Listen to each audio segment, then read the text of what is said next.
This is very important question in trigonometry. If a cos cube alpha plus 3a cos alpha sin square alpha equal to m, and a sin cube alpha plus 3a cos square alpha sin alpha equal to n, then we need to find this. The sum of m plus n to the power 2 by 3 plus the difference of m and n to the power 2 by 3 is equal to what? We need to check from these options. So let's start with the solution. This is your m and n given to us, and let's find the sum of m and n. So if we add these two, we get, let me take a common from these terms. When we add these together, we get cos cube alpha plus sin cube alpha plus 3 sin alpha cos alpha into sin alpha plus cos alpha. If you notice this is your formula for cos alpha plus sin alpha whole cube, right? Similarly, we can find the difference. Again, taking a common, and we write cos cube alpha minus sin cube alpha,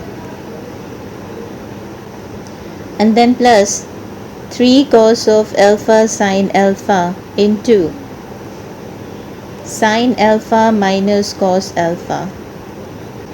If I take this negative outside, I get positive sign over here, negative sign over here, and negative sign over here. And then we are going to have the formula for cos alpha minus sin alpha whole cube, isn't it? Right?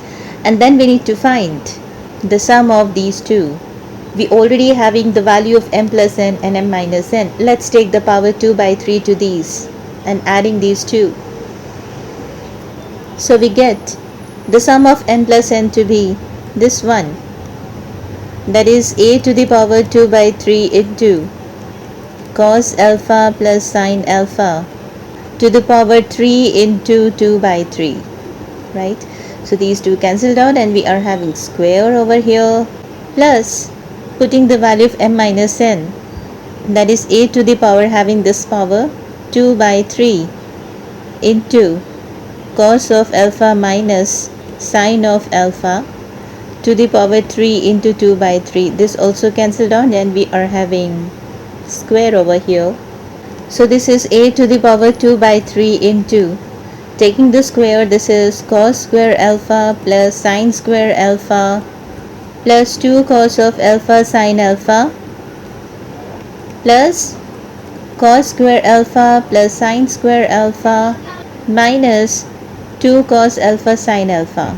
These two cancelled out, and we have, this is 1 and this is also 1, that is 2 times a to the power 2 by 3. So this is the value for this. So that means option C is correct, right? Okay, thank you. Stay blessed.